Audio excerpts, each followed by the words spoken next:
మీ మహబూబ్ నగర్ బిడ్డలకు, నల్గొండ బిడ్డలకు వాళ్ళకు ద్రోహం చేయడం తప్ప ఇంకోటి కాదని చెప్పి నేను భావిస్తూ ఉన్నాను.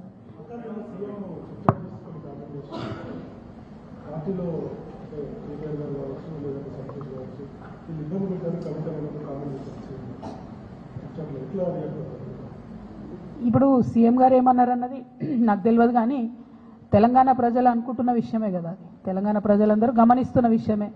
ఇప్పుడు బీఆర్ఎస్ పార్టీ సోషల్ మీడియా నన్నే దాడి చేస్తుంది, హరీష్ అన్న మీడియా నన్నే దాడి చేస్తుంది, సంతోష్ అన్నకున్న సీక్రెట్ మీడియా నన్నే దాడి చేస్తుంది.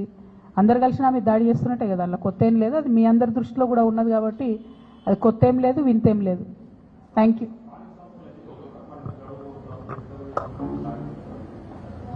ఎక్కడ మాట్లాడిరండి, ఒక్కసారి కూడా కనీసం బీసీల మీటింగ్ రివ్యూ తీసుకోవడం లేదు సీఎం గారు.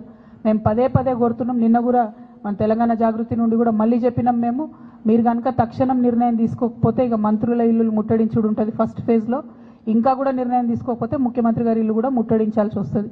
ఎందుకంటే 30 తారీఖు నాడు ఎన్నికలని చెప్తే కూడా కనీసం బాధ్యత లేకుండా, మాట్లాడకుండా చివరి నిమిషంలో కోర్టుకు పోదాంలే అనేటటువంటి ఒక వైఖరి నిర్లక్ష్యపూరితమైన వైఖరి రాష్ట్ర ప్రభుత్వం చేస్తూ ఉన్నది. ఇది బీసీలను వారు పట్టించుకోవట్లేదు అనడానికి సంకేతం. మా పోరాటం మాత్రం ఆగదు, ఖచ్చితంగా చాలా సీరియస్గానే ముట్టడి కూడా ప్లాన్ చేస్తాం.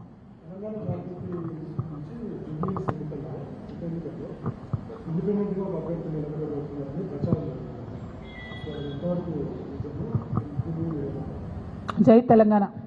Thank you, thank you.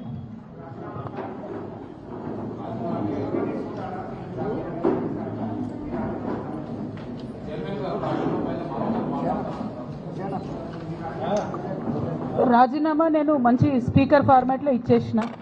Chairman గారు నాకు మళ్ళీ నేను తెల్లారు కూడా ఆయనకు ఫోన్ చేసి కూడా చెప్పిన, నేను మంచి సౌండ్ మైండ్లో ఇచ్చిన సార్, కంపల్సరీ నా రెసిగ్నేషన్ యాక్సెప్ట్ చేయండి అని. మరి వారు ఎందుకు డిలే చేస్తున్నారో నాకు తెలియదు, చాలా కారణాలు చెప్తా ఉన్నారు. ఆ కారణాలు నాకు అనవసరం.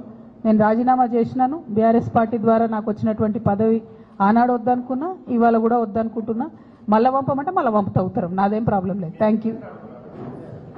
ఏం అడగలే, నాకు ఎక్స్ప్లెనేషన్ అడగలే, ఏం అడగలే.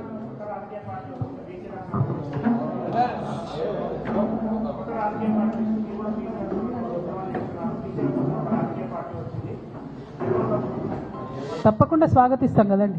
ప్రజాస్వామ్యంలో ఎన్ని పార్టీలు ఉంటే అంత మంచిది, ఎన్ని గొంతులు ఉంటే అంత మంచిది, ఎన్ని వాయిస్లు ఉంటే అంత మంచిది. తెలంగాణ ఉద్యమంలో కూడా మనం ఒకటే మాట అనుకున్నాం, ఎంతమంది జై తెలంగాణ అంటే అంత జల్దీ తెలంగాణ వస్తుందని. సో ఇప్పుడు కూడా ఎంతమంది జై బీసీ అంటే అంత జల్దీ బీసీలకు రిజర్వేషన్లు వస్తాయి. కాబట్టి అందులో సెకండ్ థాట్ ఏం లేదు, తప్పకుండా స్వాగతిస్తాం. Thank you. జై తెలంగాణ. ఇంకా చాలా మాట్లాడేది ఉండేనా మనం. నా బాధ ఏంటంటే నేను బతుకమ్మ చెప్తే మీరు కృష్ణా నీళ్ళు వేయరేమో అని. దానికేనా రేపటి నుంచి బతుకమ్మ సంబరాలు ప్రారంభం అవుతున్నాయి. ముందుగానే తెలంగాణ ఆడబిడ్డలందరికీ కూడా బతుకమ్మ పండుగ శుభాకాంక్షలు తెలియజేస్తూ ఉన్నాం. మరి ఎట్ ద సేమ్ టైం వచ్చినటువంటి ఆహ్వానాలన్నింటినీ కూడా పరిశీలన చేసి దాని ప్రకారం ఒక షెడ్యూల్ తయారు చేసుకోవడం జరిగింది. ఆ షెడ్యూల్ కూడా నిన్న మీ అందరికి కూడా రిలీజ్ చేయడం జరిగింది. అందులో భాగంగా మొదటి రోజు చింతమడకకి వెళ్తూ ఉన్నాము. మరి అట్లానే తర్వాత కార్యక్రమాలన్నింటినీ కూడా మీకు చెప్పడం జరిగింది. అట్లానే ఎప్పుడు చేసినట్టే తెలంగాణ జాగృతి నుండి కూడా ఈసారి ఒక పాట కూడా మళ్ళీ చేస్తూ ఉన్నాము. దాన్ని మాటల తిరుపతి గారు సోదరుడు తను రాసిండ్రు, మంగ్లీ పాడుతున్నది. సో ఈరోజు ఈవినింగో రేపు మార్నింగో అది కూడా రిలీజ్ అవుతుంది. సో అట్లా ఎప్పుడు చేసినట్టు బతుకమ్మ సంబరాలు ఎక్కడ తగ్గకుండా చేయాలని అనుకున్నాం. పోయినసారి మీకు తెలుసు, రాజకీయంగా క్లిష్ట పరిస్థితులలో పోయినసారి హాజరు కాలేనటువంటి పరిస్థితి ఉండే. ఈసారి అన్ని చోట్ల బతుకమ్మ చేసుకోగలగడం అన్నది చాలా సంతోషాన్ని ఇచ్చే విషయం. అయితే ఈ సందర్భంగా ముఖ్యమంత్రి గారిని నేను మళ్ళీ డిమాండ్ చేస్తున్నా, బతుకమ్మకు చీరలు ఇచ్చినారు ఇదివరకు, మీరు ఒకటి కాదు నేను 2 ఇస్తా అని చెప్పారు. 2 లేవు, 1 లేదు, ఎక్కడా లేదు. కాబట్టి బతుకమ్మకు మా ఆడబిడ్డలందరికీ చీరలు ఇవ్వాలని చెప్పి డిమాండ్ చేస్తూ ఉన్నాను. ఎట్ ద సేమ్ టైం దాన్ని ఆ చీరకు ఇంద్రమ్మ అని పేరు పెట్టకుండా బతుకమ్మ చీరను ఉంచితేనే బెటరు. ప్రతి సందర్భంలో తెలంగాణ యొక్క అస్తిత్వాన్ని తుడిచేసేటటువంటి కుట్ర జరుగుతున్నది మీ ప్రభుత్వంలో. అట్లా కాకుండా బతుకమ్మకు మీరు చీర ఇస్తే బతుకమ్మ చీర పేరుతోనే ఇవ్వండి, లేదా ఏదైనా తెలంగాణ ఆడబిడ్డ పేరుతో ఇవ్వండి, అంతేగాని ఇంద్రమ్మ పేరుతో మాత్రం ఇవ్వద్దు. ఇప్పటికే కుట్రపూరితంగా ఈ ప్రభుత్వం తెలంగాణ తల్లి దగ్గర నుండి బతుకమ్మను దూరం చేసింది. ఇప్పుడు తెలంగాణ ఆడబిడ్డల దగ్గర నుంచి బతుకమ్మ చీరను దూరం చేసింది. ఇటువంటి పరిస్థితి రాకుండా శ్రద్ధ పెట్టి ఆడబిడ్డల పట్ల గౌరవాన్ని, మన పండగలు, మన సంస్కృతి పట్ల గౌరవాన్ని పెంపొందించే కార్యక్రమాలు ప్రభుత్వం చేయాలని చెప్పి నేను డిమాండ్ చేస్తాను.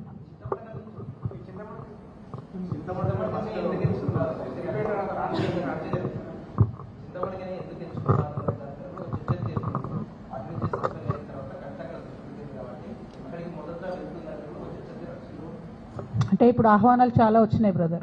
సొంత ఊరు ఆహ్వానం అన్నది చాలా ఆత్మీయంగా ఉంటుంది, చాలా హృదయంగా ఉంటుంది, హృదయానికి దగ్గరగా ఉంటుంది. కాబట్టి ఆ ఆహ్వానాన్ని యాక్సెప్ట్ చేసినాం. పైగా వాళ్ళు పర్టికులర్గా ఎంగిల్పూల నాడే రమ్మన్నారు, అంటే మొదటి రోజే రమ్మని అడిగిండ్రు కాబట్టి అక్కడికి పోతున్నాం. ప్రత్యేకంగా రాజకీయపరమైనటువంటి ఇంపార్టెన్స్ మీరు ఎట్లా నేను వద్దన్న ఆపాదిస్తారు అని అట్లా నాకు తెలిసిన విషయమే. కాకపోతే నేను మాత్రం మా ఊరికి పోతున్నా.